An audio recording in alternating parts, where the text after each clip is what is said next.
Good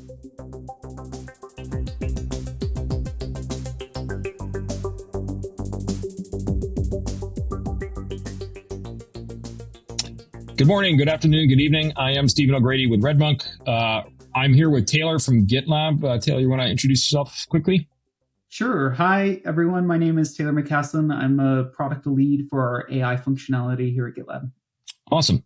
So we're here today to talk about a popular subject these days in generative AI, but we're specifically here to talk about the sort of breadth of touch points that generative AI is going to have across the development lifecycle. So historically, where we've seen AI deployed at sort of development or DevOps type tasks, it's been more isolated and in a vacuum, right?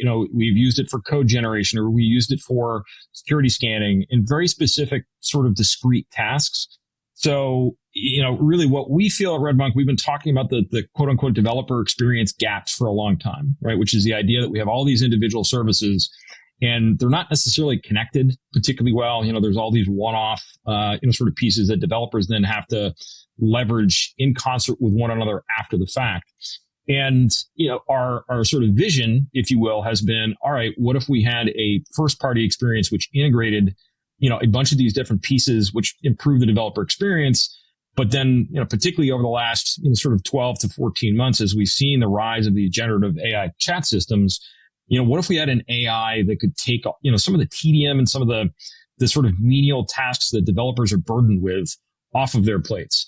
So, you obviously are sort of out to build this. You're out to sort of address some of these needs. So can you talk to us about sort of GitLab's vision, for where generative AI fits, within developmental workflow? Yeah, absolutely. So there's been kind of an obsession in the industry right now with code completion tools. And those are probably the most mature AI capabilities in terms of development lifecycle. But at GitLab, we don't actually believe that that is a end-all be-all tool.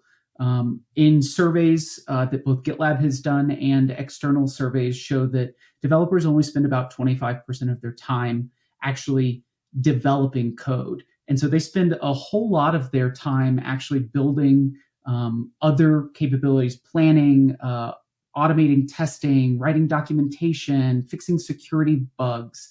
And so we are looking at this more holistically of how can we build a variety of different AI tools that allow basically the developer to, regardless of where they're at in that software development lifecycle, have an AI assistant or a tool that helps them achieve a task faster, helps them do handoffs quicker, and drives that productivity. So can you give us some examples? So obviously, as we talked about, everybody knows the generative, sort of code aspect. Can you give us some examples of tasks that you are turning to AI for that are more than that, right? That are obviously, we have that as a sort of baseline, but what are the other areas where you think you can sort of check in and help out a developer in terms of, right, look, we can take this off your plate. You can focus on writing code and do the things that frankly you enjoy doing, rather than sort of menial tasks. So can you give us some examples there? Sure. I'll actually share my screen here and take you through a variety of features. We've got about a dozen AI capabilities that sit across GitLab's platform. We look at these very holistically across the software development lifecycle. And so we are developing these capabilities in the context that a developer happens to be with any one of these areas. So starting to the left here with developing features, we do have a code suggestion solution for code completion and code generation. We also have a tool to generate tests for software code. We allow you to generate commit messages. We also have a tool that will look at the code changes in your merge request and suggest reviewers to review your code, people who have contextual understanding of the specific files that were changed in your merge request. These AI features are intended to solve very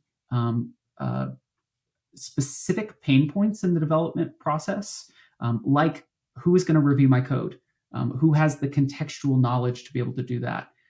That is historically something that we've heard from customers that is just a painful thing to guess a reviewer, hope they're not out on leave, hope that they're available or not overloaded, and suggested reviewers can help solve that. Yeah, nobody likes code reviews. Well, and that kind of gets us into then the review process. We've also got features there where as developers are adding code comments to reviews, you can actually use AI to summarize your code review to help get your points across to the original author of that code. And so you can see there's these like very painful moments across the software development lifecycle that we're building individual independent features for. The other one that I am particularly a fan of at GitLab is we do have a vulnerability explanation and resolution tool. So when you push up your code, CI runs, GitLab detects there's a security vulnerability in it. We'll display that for you, and you can use AI to explain that vulnerability to you. And we've just released a feature that actually allows AI to generate a fix, to open a merge request, completely automated. That code change that's created by AI triggers your CI pipeline. We run that build, make sure that it builds, make sure that that vulnerability is actually not detected anymore. And now you've got an AI security resolution that you didn't have to do anything on other than click a button. Yeah, indeed. And, from our perspective, again, really the opportunity here is, to deliver a single native, sort of experience, which runs, from the very first lines of code that are written all the way through to deployment. And delivers, sort of a quality developer experience where, the pieces are designed to fit together and there's logical, points where AI is going to sort of help out. So, we've talked about some of the individual features. What's your impression in terms of talking to customers and users and developers in terms of that whole, right? If we zoom out and think about the system, sort of front to back, with these pieces, like what are some benefits, that you're seeing, sort of folks get from the platform? Yeah, so if we take this view of features and lay it across the software development lifecycle, you can see that we've got features that intersect with kind of anywhere you're at in the lifecycle. And so the way that we think about this essentially is in an enterprise organization, you've got a large number of developers who are all working on individual features and tasks and iterations. They may be at any point of the software development lifecycle. And so we want to build tools that meet them where they're at, that they can start leaning on and getting used to using, and then have them everywhere every time they're encountering that same problem.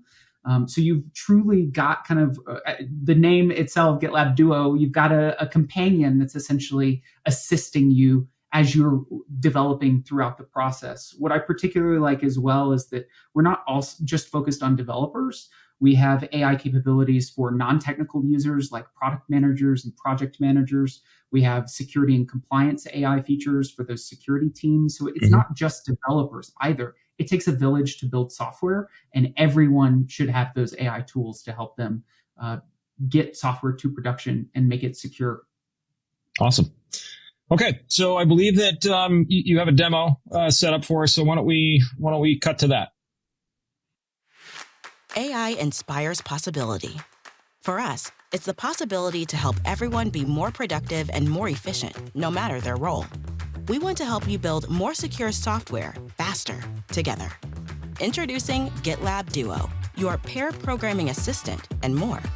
For developers, GitLab Duo helps increase productivity and efficiency using generative AI that suggests code as development happens, predicting and completing lines of code, defining and generating logic for function declarations, generating tests, and suggesting common code like regex patterns.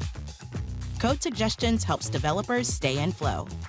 And we walk the talk for security and compliance. Our privacy-first approach helps enterprises adopt GitLab Duo Code Suggestions while protecting their intellectual property. No trade-offs. Code Suggestions does not use your proprietary code as training data, and development is just the start. GitLab Duo is AI for every part of the DevSecOps lifecycle, giving everyone access at every step. Development teams, security teams, operations teams. GitLab Duo is for all. It's the power of one single application to do more, create, test, secure, and take software development experiences to another level, all with GitLab Duo. Together, we're building the future of AI-powered DevSecOps. It's software faster.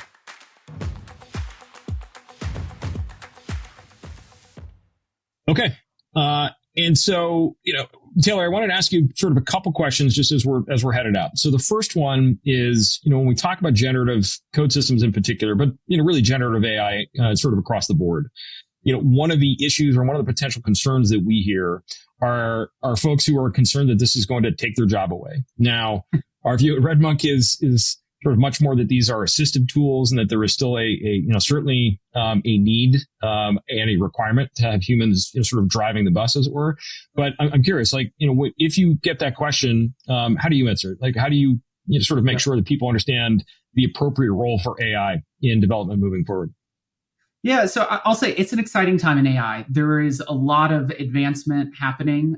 We're definitely not to the Terminator stage or us losing jobs by any means. These systems are actually pretty dumb, if we're being real honest. True. We're finding ways to start leveraging things like large language models. But what it comes down to ultimately is that when you look at enterprise organizations, there will always be a push for more, faster, to deliver shareholder value. And so AI tools and assistants are essentially allowing you to do more with less and accomplish that in a more holistic way. And so I think it's really a matter of we're going to have these AI tools generating much more code, and it's going to be even more important to have human developers that are writing alongside, that are checking the outcomes of those AI generated code, that are looking at the CI builds, that are looking holistically, steering the systems. So while I do think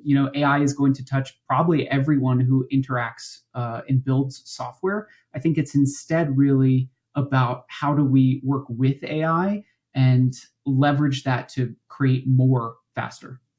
Yeah. And it's always funny to me to hear sort of folks concerned about this, because honestly, if somebody had gone back to me in my days as a developer and said, hey, you don't have to write tests anymore, or you don't have to, sort of patch the security vulnerabilities, I would have traded just about anything for that. But, all right. So that aside, I'll just ask you one last question, which is, one of the questions again that we hear from folks that are interested in generative solutions in particular are, all right, where do I start? Right? What's a logical entry point? So, in a lot of cases, it's, sort of code generation. Okay, I can, sort of start playing with it and, sort of seeing the code that it writes and so on. But, in your experience, sort of talking to users, like where and how do they get going? Like, what's the simplest on-ramp from, I don't have any experience with Gen AI tools at all, to, hey, I'm beginning to use them, sort of in earnest in sort of legitimate production scenarios? Yeah, so we definitely talk with a lot of developers who approach this and they're like, okay, so I need to learn prompt engineering and I've got to figure out how to steer all these things. We're like, no. Actually, let's take a step back. Right. GitLab is specifically building these AI features that they do not have controls. There are not prompts that you edit. There are not settings that you toggle and tweak. Instead, they are UI buttons that show up in the tools that you're already using, the GitLab web interface, your IDE. They come to you. They're there when you need them. You can trigger them when you'd like to. And so we try to make them very approachable. We also have a design principle with our AI at GitLab that it should be progressive enhancements. It should never block you from doing what you're trying to accomplish. If the AI model fails or if it has a bad suggestion, it should be easy to get that out of the way. And so everything that we're building is progressive. You have to accept the suggestion.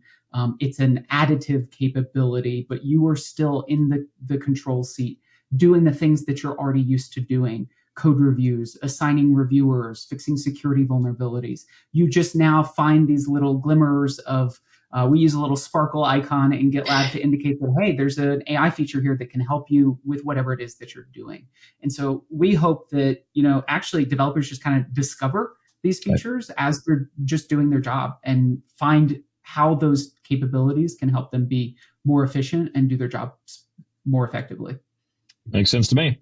Yeah. And I think, sort of on that note, I urge, certainly anybody watching this, right, to give these things a shot, right? Because honestly, if it's, the simplest way to look at it, from our perspective at RedMonk is that, the less time the developers spend doing things that aren't interesting and frankly, not terribly, sort of high value for them, is the more time they, spend doing what they want to do, right? Which is writing code or, sort of, Taylor, to your point, if you're in security or marketing or wherever, product design, obviously there's other things you could be doing with your time. So, this has been great. I appreciate your time and I certainly urge everybody to check these tools out. So awesome. With that, we'll wrap. Thanks, Taylor. Cheers, y'all.